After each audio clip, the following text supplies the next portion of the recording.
everybody. Welcome to KFC SuperCoach TV. Very special edition today with a special guest, as you can see, that way, beside me, who I'll introduce in a second. We're coming into the second week of the buys. Lots of very interesting discussions and decisions to make this week. So we'll jump straight into it. We might have another expert jumping on at some stage today, but we might not matter because we have the guru herself, the winner of KFC SuperCoach in 2021, M. Chalice, a.k.a. SuperCoach Mumma. M, thanks for coming on. This is the easy week, isn't it? We just not many blue dots, and we sit back and relax and enjoy.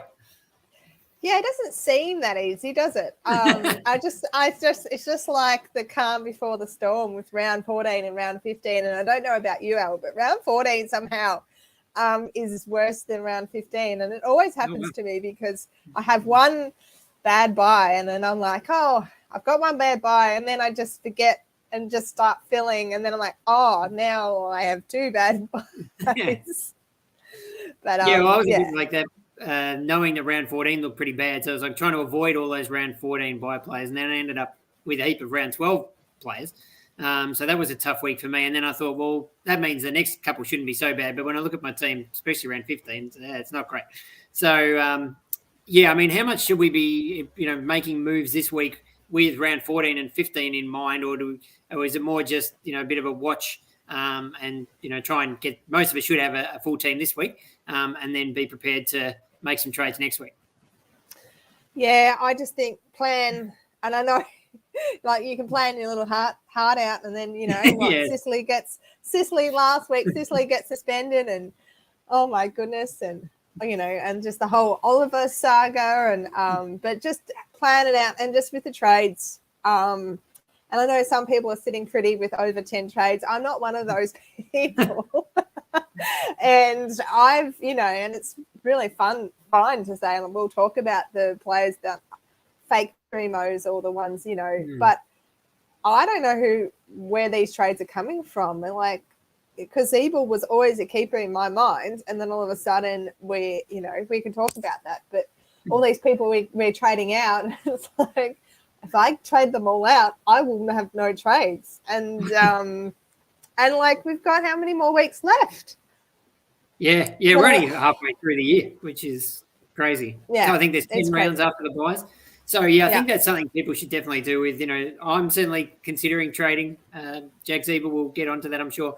But, you do want to look at what's your team going to look like after the buys, because you don't want to trade Zebel out now, replace him with, another defender who's basically just a sort of a sideways swap, and then you get to the end of the buys and you've got, no trades left, and you've still got three rookies on the field. You're playing Eddie Ford in your forward line or something. Like, it's more important to get rid of those guys. And even if Zebel ends up, averaging 85 or 90 or something, I'd rather have that sitting there, my D6, rather than having to play, Chincotta or something like that, because I've used up all my trades. So, we do have another guest who's jumped on. I promised him that we'd do a segment on Ben Keays. So Tim Mitchell is here, and he's going to solve our problems by telling us that Ben Keays is the answer in KFC SuperCoach. Is that right, Tim? No, I'm just here to ask Em her thoughts on my trades. That's about it. So I'll hang around for a couple of minutes just to get Em's advice and then bail and do some other work. But lovely to see you both, and hello to all the viewers as well. It's a weird week, isn't it, Al? Because most of us are going to have 22, 23 playing, yet we're looking at doing 2 or 3 trades because we're also daunted by this round 15 buy and the fact that Harry Sheezel and Jack Zebel, who both missed that week, have these crazy high break evens, and they're going to lose a lot of money in the next couple of weeks. So, I'm sort of pretty set on a couple of trades. Like, I think I'm getting Lockie Neal, which is just an easy pick this week. He's got Hawthorn coming off the bye, so he'll play for the next couple of weeks. And I'm pretty set on getting Nat Fyfe as well, which could blow up spectacularly. But as I said in our podcast this week, he's so cheap that I think it could be quite a fun ride to be on. A lot of people are jumping on, and because of that, it sort of takes away some of the risk involved. So probably get those 2 this week, and then just got to work out how risky I'm feeling as to whether I am going to trade Jack Zebel or whether I'm just going to ride out his price fall and hope that Aaron Hall isn't in the team in a couple of weeks' time, or whether I do go down the path of getting Ben Keays, who has West Coast this week. And I think can average sort of 85, 90s for the rest of the year and maybe be in my finish team as my F6. So just got to see how I'm feeling. Hopefully I can do that one tomorrow anyway, just because of the way that the fixtures fall this week. Yeah, I mean, Jack Zebel and Harry Sheezel are two big talking points, I think, of the week. So while we've got you here, Tim, what's sort of the case for and against? And if you had to maybe keep one or trade one, which way would you be leaning? Oh, Al, I change every 30 minutes on this, like as to which way you should go.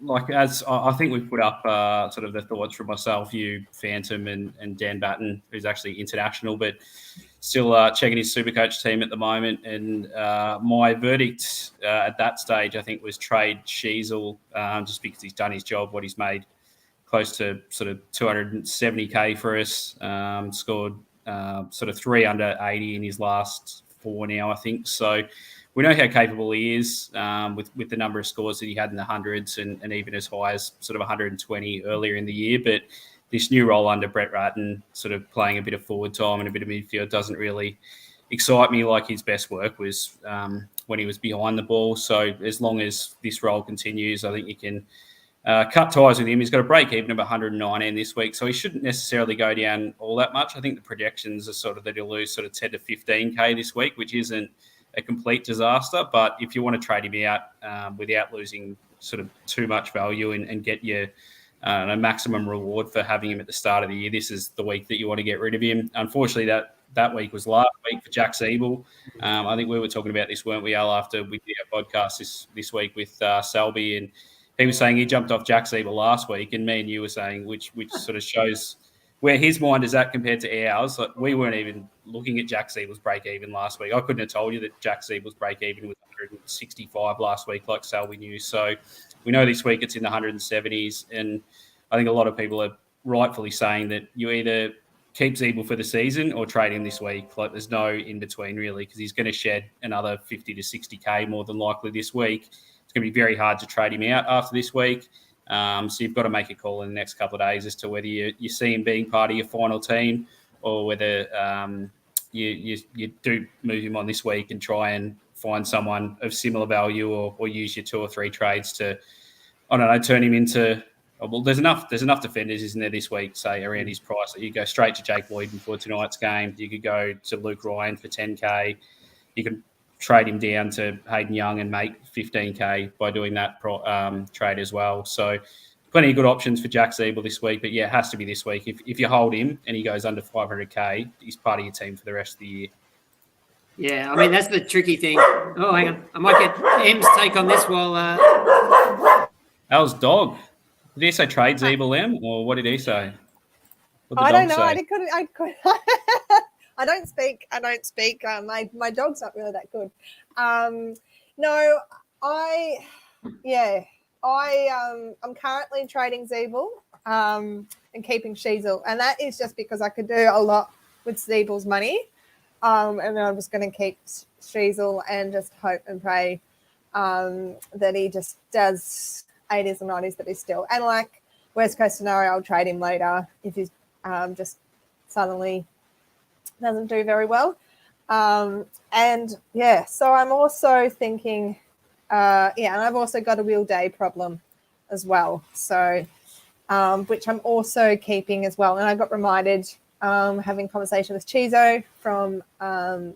Supercoach, that we're all panicking about having all these wheel days and everything. I had Stephen May at D6 when I won 50K. So, and he was like, so you can have an all right D6, like when I'm at average D6 and still do okay. And I'm planning to keep wheel day as a mid. Now, this is all really great and everything, but I might have someone like a Mills or a Walsh or something, someone cheap to fill up my midfield and have wheel day kind of on the bench. But I'm expecting, I'm just going to try to have cover. I'm not trading my cover because I haven't got a lot of trades and we're still only halfway through the season. So I'm just trying to do it that way. But Zebel apparently was looking really, really just old and ready for the bye. And he's got 2 more games. His bye's not until round 15.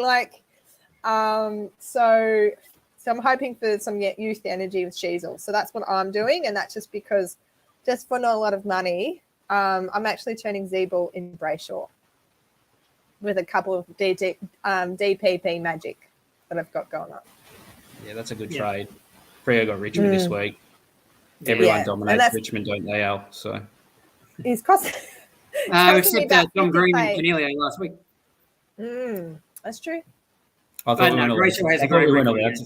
You told me we weren't allowed to talk about Cornelio anymore. You're off him more than I am. But I'm wondering whether Zebel hopefully doesn't become the cogs of last year, because that would be heartbreaking. But I just don't. If the role change, and the thing is we had that coach change and the role change, but it was the opposite with Cogs, and we kind of ignored it still, but it was significant. While it's the opposite for Zebel, we've had a coach change. It's not actually for the better, and he's got a worse role. So for what evidence we have at the moment, and his durability, and I can do something really productive with his money, while Sheezel and Day, thanks guys. I mean, Sheezel's done it right, but they're 100K less, or give or take. So there's a lot less you can do with one trade.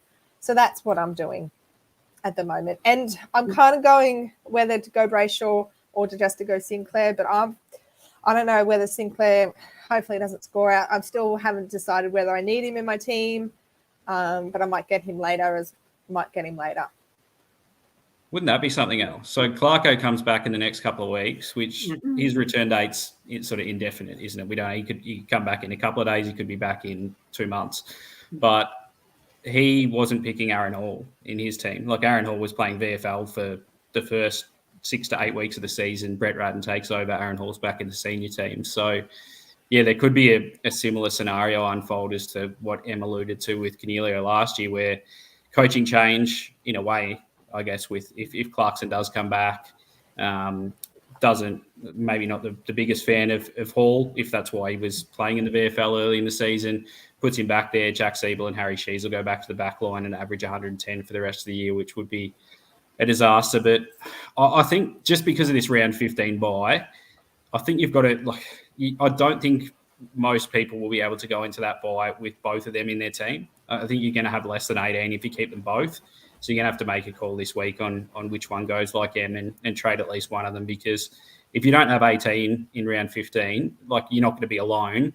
But at the same time, if you get to 18 or 19 that week, that might be what gives you a significant jump in the ranks, while other people are stuck with 16 or 17 and haven't left themselves with enough trades to get themselves a full team that week. Yeah, I think that's right. I mean, in my personal position is that, unlike you, Em, I do have, I feel like I've got heaps of trades compared to some of you guys, but it's not really. I've got 2 or 3 more.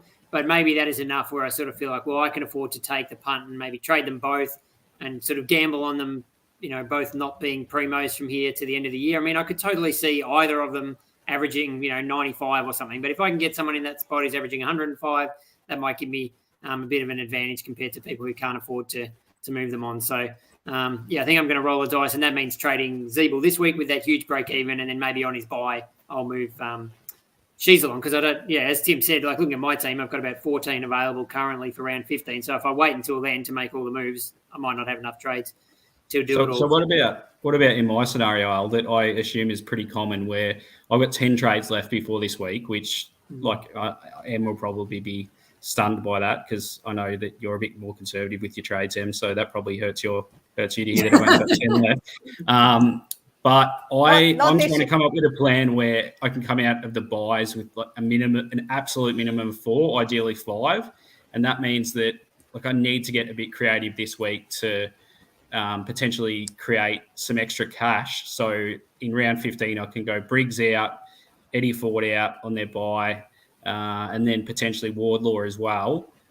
Use their cash, and maybe if I can bank 150 to 200K this week by going Zebel to Keays, for example, that'll mean that in 3 trades in round 15, I can get to 18 or 19 players.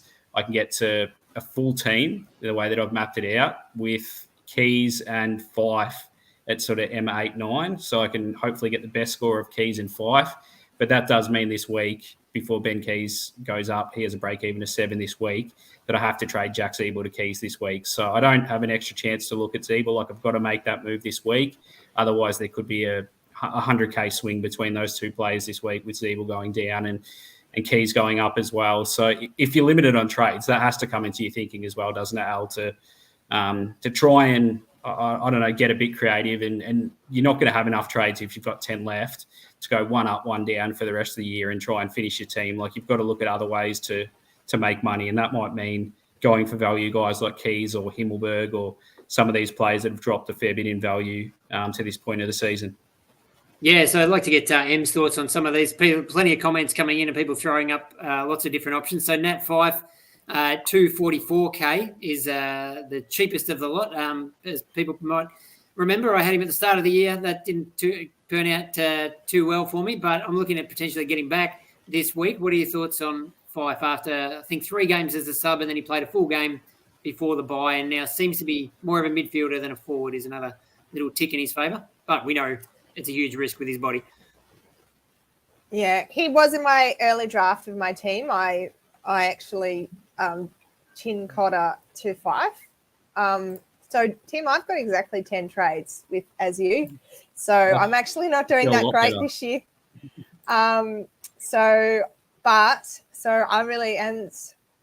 I'm deciding that I'm not going to go with Fife because I need to keep him, and I need a durable, I need a reliable bench swing. So that trade is too useful for me and the money. So I'd rather keep Chincotta. I'm going to downgrade him, maybe to O'Sheen if O'Sheen gets named, maybe to the West Coast, do some DPP, that West Coast rookie, remind me of his name.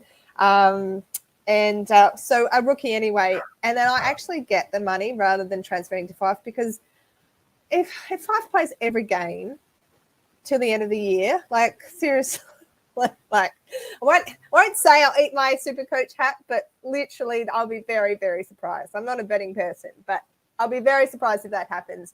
And I need someone reliable. So I'm saving the trade in the way. And look, if Humphrey keeps going, I'm going to keep Humphrey unless he drops on the next couple of weeks. But I've got Humphrey that could be in my F6.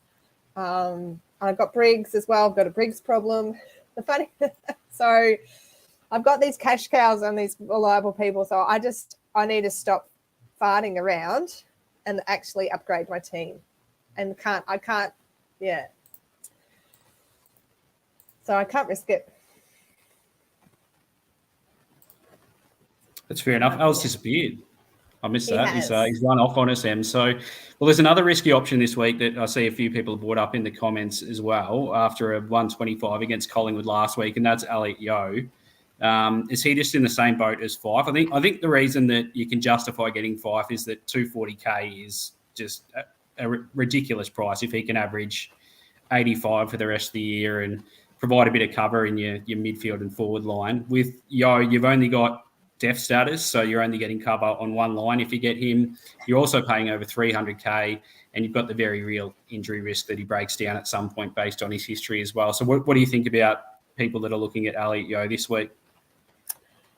Look, if you want to have fun, go for it. Seriously. Yeah. Yo, like just YOLO, just do it. I'm personally not doing it for the same reason. And I've worked out a way that I can have Will Day kind of as my D 7 and 9. So I don't, maybe if I can afford it, but no. If he plays every game, seriously, with West Coast's curse they have, whoever did that, I don't know what, like, there is one Collingwood supporter that's cursed them and it's finally worked. It's done. They've got their injury woes are crazy. So, no, he's in the same boat as Fife. I don't have enough trades. What about this one, Tim? I know you threw this name up earlier in the week, and I think our friend Abdul put something on Twitter. I'm not sure where he found it, a quote from someone saying they were going to play Himmelberg in defence from now until the rest of the season. Can we trust that? Does that make him a cheap option that we need to be looking at? Yeah, I hadn't seen that. If that's true, if that's going to be the case, like he probably goes ahead of Keays and even Fife is an option this week. Like, just pay the extra 120K because he averaged 112 when he was playing in defence last year. So you're potentially getting a premium for the price, like a mid pricer. So he's dropped to his lowest price of the year. He's 369,900, and you can afford to have another look potentially this week, unless he goes out and scores 180 like he did last year against North Melbourne. I think his break even's 78 this week. So it's not like he's going to go up all that much. The big issue that I have with Himmelberg is that he's got the round 15 buy. So if you're trading him in this week, yes, you're getting him at his lowest price, but you're just trading in another round 15 donut, which a lot of us have already got plenty of those. So I don't need another round 15 donut. If SuperCoach Plus projections are right, which I think they might be a bit under, so they've got his projected scores for the next couple of weeks, which is based on his scoring so far this year. They've got him scoring 76 against North and then 65 against Freo, which if he's playing in defence, he's going to score higher than that. But if that was to be the case, he'd only be roughly 385K after his buy, so leading into round 16. So you can afford to have a look for the next couple of weeks, even if it means paying slightly over 400K. I think, round 16 is probably the one to target Himmelberg, and we'll know a bit more about his role by then as well, if he will have played 3 games, hopefully behind the ball, maybe 300s, and then you just pay that little bit over 400K for a guy that you can swing between defence and your forward line and use to cover both of those roles for the rest of the year. Yeah, no, his DP is very handy. I could use him with What is he, deaf forward? Yeah, he's deaf forward. I didn't realise he was still deaf forward. That is just, I like that a lot. And I could him and Sheezel and then Day and then Constable, who doesn't have to play. He's just a swinging donut. That's okay. You can play Constable round 14, 15, thanks. But I like that a lot. I'm waiting till round 16. If he's still got his role and he's still playing defence and he's scoring well, I'm happy to pay just over 400. I'll worry about that. That's another good point. Another couple of games in defence. Yeah, it's another good point though, because like I'm looking at my team, and in the last couple of weeks, so if I punt Zebel this week and Sheezel, I've traded out Seamus Mitchell, Zebel, and Sheezel. So I would have him. I could get Himmelberg round 16, but I wouldn't have that flexibility to swing in between my forward line and defence because I don't have any of those left in my team because I've traded out the 3 forward defs that I had. So maybe that does strengthen the case if your long-term planning is to get Harry Himmelberg in a few weeks to keep one of Zebel and Sheezel, so you've got that swing for the rest of the year. And if something went awry, you could, say, swing Himmelberg from your forward line to your defence at some point to cover a hole. Yeah, I like that a lot. Talking about bargain options, Tim, give us quickly the case for Ben Keays. Well, I reckon I would be more chance of kicking a drop punt than Ben Keays at the moment, Al. I think he's gone at 35% 2 weeks ago, and he had 18 kicks up in Darwin, and 4 of them hit a Crows player. I don't know where the rest of them went, probably a couple out the full and a couple to Suns players, and he went at 22% by foot, which you can kind of forgive that because we know what the conditions are like up in Darwin. They're not easy even for the most skilled of players, but that's always going to be the knock on him, and the reason that he's scoring, like I think his best year was an average of 103, and the year after that he was quite good playing full-time mid as well, but he still averaged less than 100. He only averaged, I think, 99.8 the year after that. So just based on kicking efficiency, which has sort of always been the knock on him throughout his career, he's not necessarily going to be the guy that pumps out 120s or 130s every week. And the risk you're taking if you're trading him in this week, he's been sort of a full-time midfielder in the last couple of weeks because he had a role on Lachie Neale 2 weeks ago. He spent a fair bit of time alternating between Matt Rowell and Noah Anderson in that game against the Suns last week. And he has been playing that negating role, even at half forward. I think the Crows have got Collingwood in a couple of weeks' time, and he played on Nick Dacos earlier in the year too. So there's every chance that he gets that sort of defensive role on Nick Dacos again in a few weeks, which a defensive role at sort of half back is not going to be great for his KFC Supercoach scoring, I wouldn't have thought. But the Crows have said, I think it's Adam Kelly, their football manager, was quoted only a couple of days ago saying that they want to use Ben Keays more in the midfield in the second half of the season. So if you take him for his word, at 369K, if Ben Keays can average 90 to 95 for the rest of the year as an F6 or even if you've got him, if you can push him all the way to F7, M9 and have him as cover for the rest of the year, averaging 85, 90, you'd be pretty happy to pay $370K for that. And loop him with 5 maybe. Yeah, well, that's right. So you could potentially have, if you can get yourself into a scenario, like you'd probably need more trades than Em and I have, but if you could somehow end up in round 16, if you could have Himmelberg, say, as your D6 or D7, if you could have Fife and Keays as M9 and F7, you'd pretty much be set for just about the rest of the year, wouldn't you? Like and you still had 3 or 4 trades up your sleeve for any long-term injuries. You'd have flexibility in your team. You'd have decent cover if a player was going to miss 1 or 2 weeks, and you'd have 3 or 4 trades for a long-term injury if something went quite amiss in the back end of the season. So I think, that would be the ideal scenario, but you're going to need to probably burn 6, 7 trades in the next few weeks to pull that off to get your team into that state, unless you're in a very good spot, which I think a lot of us are dealing with sort of some issues, in particular that round 15 bye that we're trying to get around with our trades over the next few weeks. Yeah, just a quick one here. Maddie pointed out that Caleb Daniels also a defence forward, coming off about a 170 last week. But, he's 580K and also has the dreaded round 15 bye, so it makes him a difficult player to get. But if you have got him, he'd be a pretty handy pod. Now, should touch on some news that we sort of brushed over very quickly. That is that, as you put in our chat, Tim, Ivan Maric, or I think his name's actually Ryan Maric, is going to get his debut this week for the Eagles, their mid-season draft pick, who's 102K. I think he's only a forward, though, isn't he? He's not DPP. But forward. Yeah, but that gives us a 102K player who's playing this week, and fingers crossed will be playing in round 15. I think the Eagles have the bye in round 14. So I don't think you need to bring him in now, but hopefully he goes okay. I think he had 5 disposals and a goal in the waffle. So, but the Eagles don't have a heap of players to pick from at the moment. No. Hopefully he goes all right on debut. They pick him again in round 15, then I think he will be an extremely popular trade-in. So that's a cheapie at least, which there aren't too many around. And the other one that I think is the second most traded in player this week is it Oishin Mullen? Oishin. Oishin.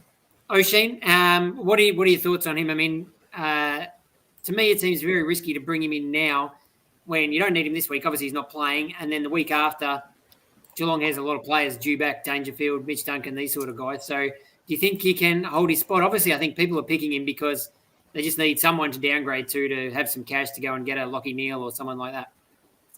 Yeah, so I'd be surprised if he got named with all our ins coming back round 14. Now, as I said, I'm not a Chris Scott mind reader because he does have his pet favourites, and maybe Oishin gives him apples. I don't know. But if they have a plan and that meme with that guy with all the stuff going on, and the big plan, like Chris Scott's mind's like that. So maybe they've got another plan with him. They think they need a bigger body. They really like what Oishin's doing, and they want to build him for finals. If he's got some, if he could be in their plan for finals, he'll play. But if he's not, yeah. So I would not get him early. He will be in my team if he's named, even just for the once. But look, I will be surprised. But if he's selected, that's a good sign. But he's definitely sub category. He's risked to be sub. I would have been not relying for money, and I would not be relying for scores for him. And I just thought, If you were going to get a 1-0, like Ryan Maric being named changes everything this week, doesn't it, Em? I think most of the people that we're going to get on Oishin Mullen will now gravitate towards Ryan Maric instead. And you're probably getting a guy that, like West Coast, I know he's coming sort of straight out of Coates League, so he's probably not going to be sort of have the fitness levels to play every week necessarily. But at the same time, like West Coast are really struggling, so they're probably going to want to get as many games into him as they can in the second half of the year. So not like you're ever really going to play Maric on field anyway. Like he's probably going to be F8 for the rest of the year. But if you get desperate and you run out of trades and you need somebody, he might be a guy that can step in. So I think if you're going to get one of those 102K guys this week, it's got to be Maric, and then see if Mullen is playing after Geelong's bye in round 14. Because, I'm pretty sceptical like you am. I think with Dangerfield and Duncan and there's a few others to come back as well. as well. Yeah, Bo's apparently played pretty well in the VFL, so there's every chance that he gets squeezed out based on all those guys that Geelong have got to come back. And I don't know, you can afford to get away with a non-playing D8, but ideally you'd want to trade in, I think, someone that is at least there if you really need that insurance later in the year. I've already got 2 of them that I can get in my midfield, but I've already got Constable and I've already got Wagner because I went early on Wagner and he's there and he has not played and he's sitting there still hasn't gone any money. So, buyers beware. Yeah. Now, I can't believe we've gone this long while we're on the Cats, Emmet. The question that everybody really wants to know this week is what to do with Tom Hawkins, which actually I think really only applies to me because I'm the only person who's got him. I actually can give you credit, or I'm not sure how we word this, but I saw you tweeting about him about 6 weeks ago and how cheap he was. And I thought, hang on a second, when I looked him up, and I actually brought him in that week and then realised that you didn't. And then he went on and scored 180 about 2 weeks later. And I thought, this is the best thing ever. And then, of course, it's all come crashing down. I think he scored 50 and 30 the last 2 games. So what do I do with Tom Hawkins? They're not playing this week, but, I mean, I don't really, I've got enough players anyway. But is this the time just to, it was a fun ride, move on and trade him out? Or the other side of the coin to me is that, well, at least I know he's best 22 every week. And it's probably, for me, out of trading him or Rory Atkins. So who's more likely to be there in round 14, 15 sort of needs to be into my thinking as well, although I do get a bit more money from Hawkins. And he's got a break even of like 180 or something. So, if I don't trade him now, he will go back down to probably cheaper than what I paid for him. But what would you do if you actually did make the genius move and pick him up? Yeah, well, I would hold him. I will not be trading him now. Because we've got a lot of home games in the second half of the year, and also his pal Dangerfield is coming back. And if you notice, when Hawkins did really well, Dangerfield got the ball from the middle and then he kicked it directly into Hawkins' hands, and they literally did that over and over and over again. Yes, some teams will work this out and everything, but sometimes Danger's too quick and sometimes Hawkins too quick. So I would not be trading. Look, I would not be trading him now. If he still has if he's still ordinary, I just think that once Danger, because we're having clearance issues and Hawkins is not getting his hands on the ball. So once we get our clearance machines back, I reckon Hawkins will be a good 80. And I'm happy to come, and I'm sorry about it. So, and I really wish I could be really smug and go, but I got Cogs instead of Hawkins. So it's really, comparing crap to crap, really. Well, I got him too, so. Yeah. Surely, if teams haven't worked out that Patrick Dangerfield likes to kick to Tom Hawkins by now, they're never going to work it out, are they? Well, they've worked out bloody Hawkins. They know he tries to kick a goal out of the ruck. I'm like, Hawkins, why did you have to do it twice in a grand final? Now they've worked that out. And what about his partner in crime, Jeremy Cameron? So he's 440K now. I think people have forgotten about him. He's the 8th ranked forward overall. I don't know, he just screams value to me in the next couple of weeks. Like, he's got a huge ceiling. Geelong needs to keep winning. Like, they're not, like, in the last couple of years, they've had this luxurious position where they can manage the older players in the second half of the year. But just to make finals this year, they're going to need to keep winning. So they're going to need Cameron. They're going to need Hawkins. They're going to need these more experienced, like, better players playing throughout the second half of the year as well. Is Cameron a sort of sneaky pod for round 14, 15 that we should be looking at? Yes, absolutely. And to be honest, I'm looking at him, but I probably might have to go Darcy Cameron because I just don't have enough rucks. I remember once I had 7 rucks once. But I really do like Cameron a lot.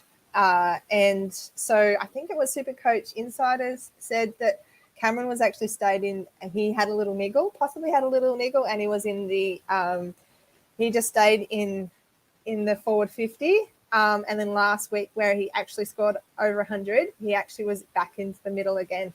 So I do think possibly might be a fitness injury issue, and they could not obviously afford to rest him.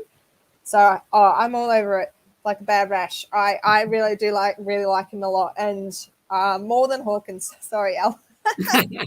But I wouldn't trade Hawkins. Yeah, I want to get DC too, probably after his bye. I think Collingwood round 14 bye, so he'll be perfect to bring in after that, maybe for that final spot in my forward line to play in round 15. And he's still, he's like 450k and his break even's quite high, so he shouldn't go up too much even if he scores well. And he's playing Gawn and Grundy on Monday, so you wouldn't think he's going to score 150 against those guys. No, just quickly, I know I'm like only the third person that has gone. Tim, you keep the it's like everyone has Marshall in English, and I'm like, I don't have English. But DC, I will either trade Briggs to DC, or I'll trade Gawn to Briggs. Sorry, Gawn to DC.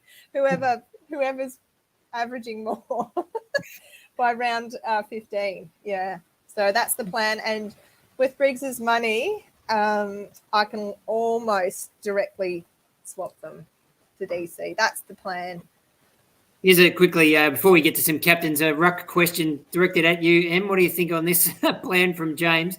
Likes Mark Blitzarves as a midfielder, actually. A midfielder and M8 because I'm running Briggs at R2 at the moment. Ruck mid? Is that what Blitzarves is? Yeah, if I can swing Blick to my ruck via a sub or just pass and Blitz and go Chad Warner this week. Oh, he's mid ruck. Blitzarves. He's mid. Yeah. Is there any other mid ruck? You would just be have to trade. Would you have to trade out? Blitzarves. Look, I do like him, and you know what? He's had to do a lot of extra work. Poor Segler. Anyway. Please go back to. I mean, just no, I shouldn't say that. I'm just waiting for Stanley to come back. He's just, it's so funny, it's dire when you're like, Stanley, come back. But no, look, he's doing okay. Look, if you really want, I think I prefer Chad Warner. But if you're desperate, look, I'm not ruining anyone's party. So, but just don't blame me. Just going in wide open. Look, he's very consistent. Mark's very consistent. So he doesn't, I shouldn't say that. Oh, he's pretty consistent. And damn, we need him. So he's probably not going to get rested. No, I mean, every time he does come back, he sort of finds a good role wherever he is, whether he's in the ruck or on the wing or. Yeah. Well, he's just a good player. He's just and he does well. Like his disposal efficiency. I'm just fact check that, but I think he is. He's a good player. If you want to do it, it's a bit NQR, but I like it. Yeah. All right, we better finish up with some captain's talk.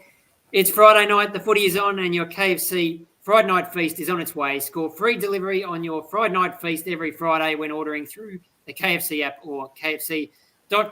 And Tim, well, it's actually Thursday night, Friday night this week because we've got Thursday night footy back, which means we are in the fun position again of having about an hour between the teams coming out tonight and having to lock in our trades. So that's one to put on everybody's radar. But who do you like maybe even on the Thursday night game? I reckon there's some good captain options, and then Friday as well. Yeah, I think I said in the podcast this week, Al, which was sort of plan number one or plan A. Rowan Marshall is a great option for your vice captaincy tonight up against Tom Hickey, and Lachlan McAndrew has been dropped. So I assume it'll be Hickey and whoever's going to back him up. But Rowan Marshall scored well against the Swans last year. So I expect him to do quite well. But there's so many good captaincy options this week that I think the more thought that I've put into it over the last couple of days, I might pass on him, put the VC on Tim English against Scott Lycett on tomorrow night. And then that means that if that doesn't work out, I've got the two Adelaide stars, not talking about Ben Keays, who might also be in my team, but I've got Jordan Dawson and I've got Rory Laird there as backups against West Coast this week.